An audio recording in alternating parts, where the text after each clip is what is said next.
Now, if you happen to miss our last video, the snow that fell overnight into this morning might have been a surprise. Basically, points of central Iowa got an inch to inch and a half. Des Moines, you're picking up an inch or more. The heaviest amounts, though, up there around Fort Dodge and to the west. And even though it was a light amount, it did cause problems for traffic, even along the Interstate I-80 35, I believe, was closed for a period this morning. So it doesn't take a lot to make things slippery. And if we aren't used to this, well, accidents are going to happen as they do every single year. So not to be surprised about that. But at least if you watch the channel, you were prepared.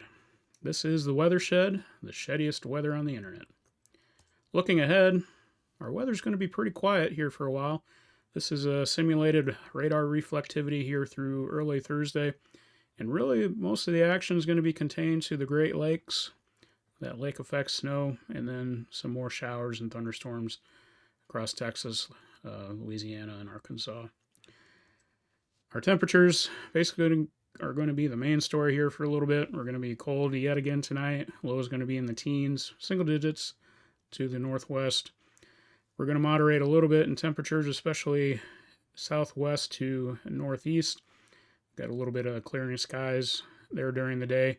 High is generally going to be in the low to mid 30s to upper 20s for the northeast part of the state. And lows overnight are going to be moderate as well, typically in the low to mid, maybe even upper 20s. Yay, Des Moines.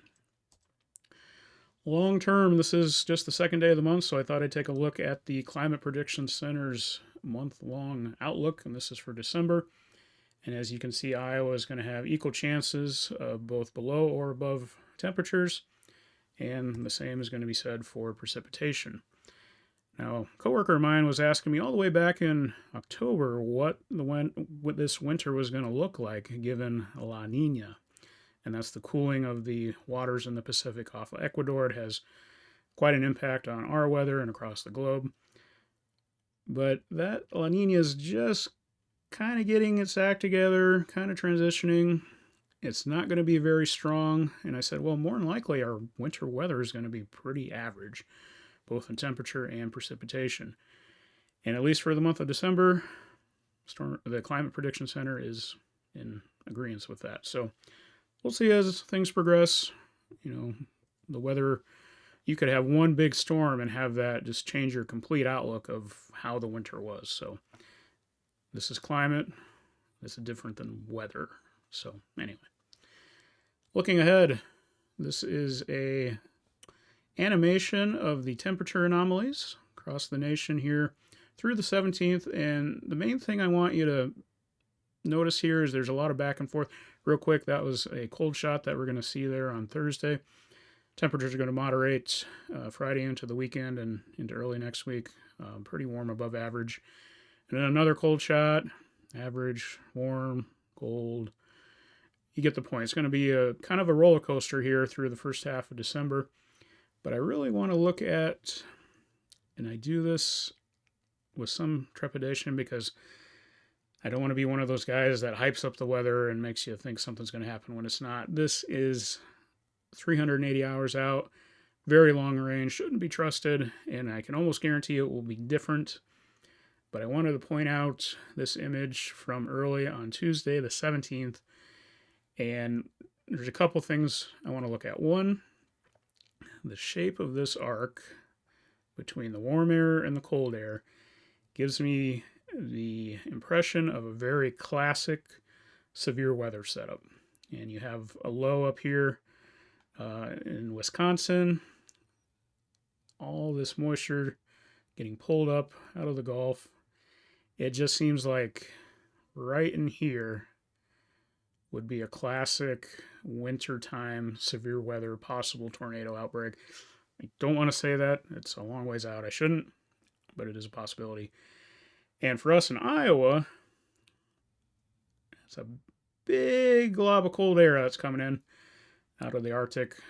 I expect basically possibly a winter storm out of this as well for us. If not, maybe up in the western Minnesota, the Dakotas. These Again, I shouldn't analyze so much into something that's so far out, but going to have some very strong northwest winds with these very tight isobars. And yeah, we could have a major winter storm. I'm not doing this to get clicks or likes or anything, just something to be aware of that could potentially happen further out into the future, more than 2 weeks from now. So probably won't happen. Just wanted to bring it to your attention. So yeah, and that could mean if we get enough snow, could stick around for Christmas. But as with everything, I believe in equal yet opposite reactions. So got this basically a lot of warmth out ahead of this big cold blob. There's probably going to be a big ridge behind it just in time for Christmas. Who knows? We're just prognosticating, making educated guesses on models that really shouldn't be trusted this far out. But I digress. That'll do it for this video. Thanks for watching. Consider subscribing, hitting that like button. It just lets others know that, hey, you got something of value out of this video. We'll see you on the next one.